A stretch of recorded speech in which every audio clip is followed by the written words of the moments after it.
Welcome to Frank's Self-Love and Self-Empowerment channel. Today I would like to talk about the topic taking self-responsibility versus blaming.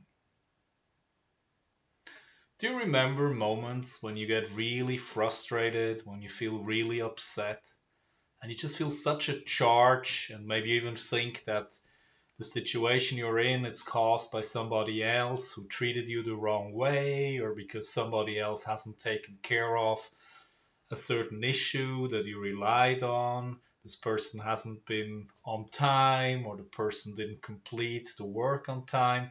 And you feel really upset. You feel frustrated.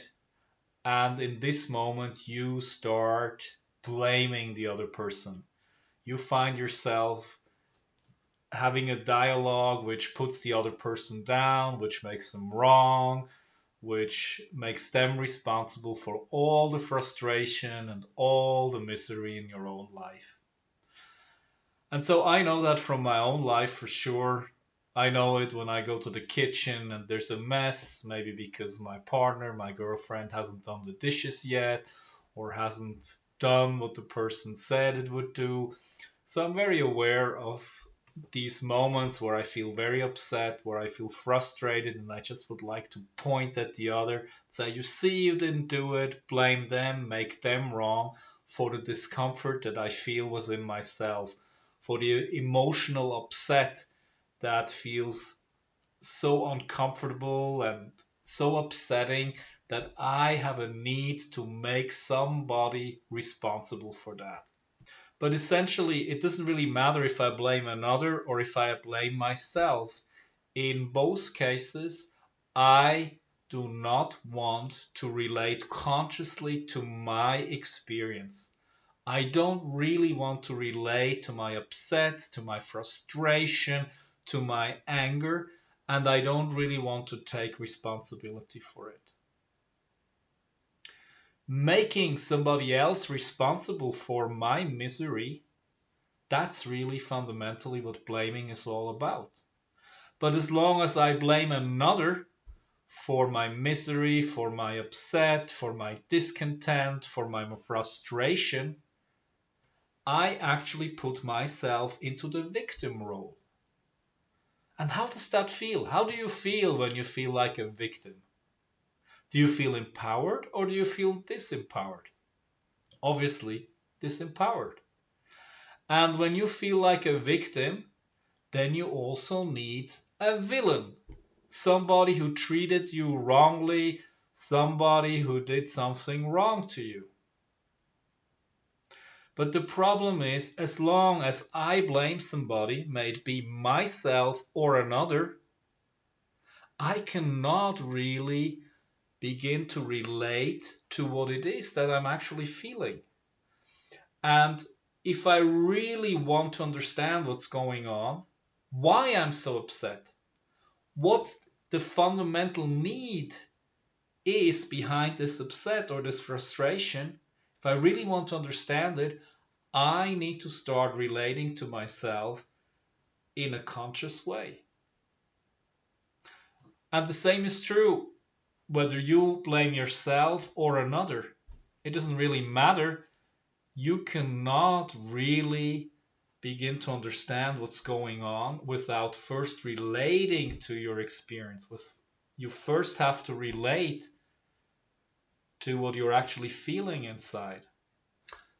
Once you're aware that you're blaming the other, once you're aware that you make the other or outer circumstances responsible for your upset, for your anger, for your frustration, then it's important to just pause, to take a moment and to be still. And as you just breathe in and out, and you just allow your organism, your body to calm down, your breathing to start relaxing and to become deeper and fuller, your whole body mind starts calming down.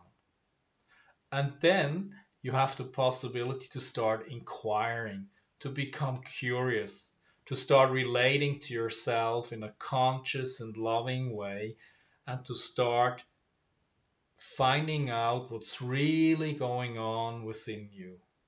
And that's when you can begin to ask yourself, what do I feel? Why do I feel so upset? What is the deeper need behind that? And once you start understanding what's going on, then you will gain more clarity, because what you really understand, you start also feeling more compassion for, because true understanding opens your heart.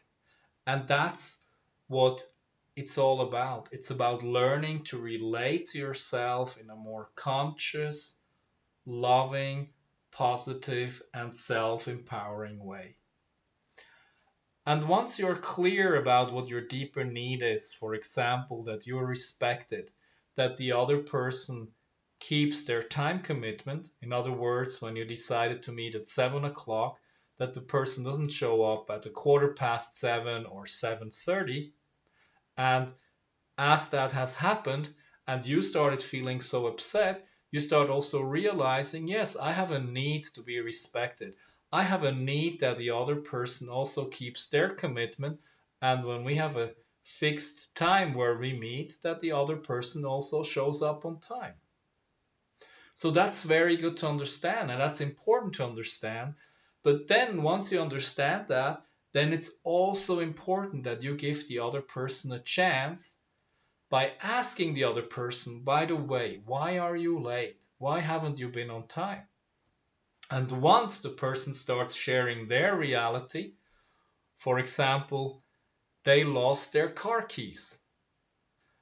And that's why they couldn't get to their purse with their phone, they couldn't call you, and that's why they have been late.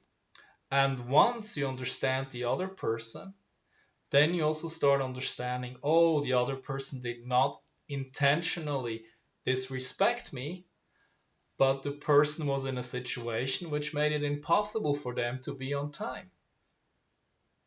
And that again will deepen your understanding, and it will open your heart, and it will bring out compassion.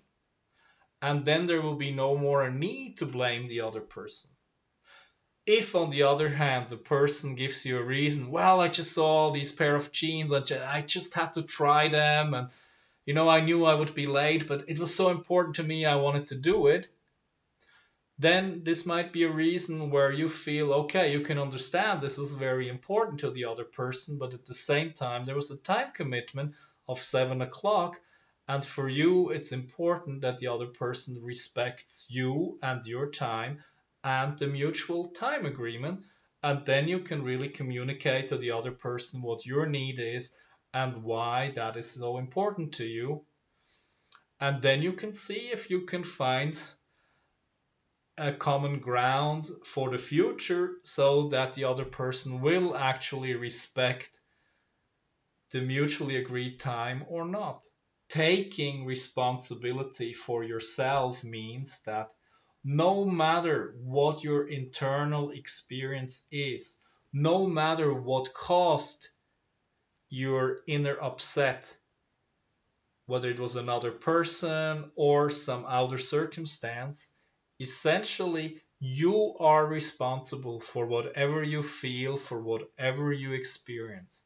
And it is up to you to learn to relate to your inner state, to your emotions, especially emotions of upset, especially emotions of frustration, especially emotions of anger.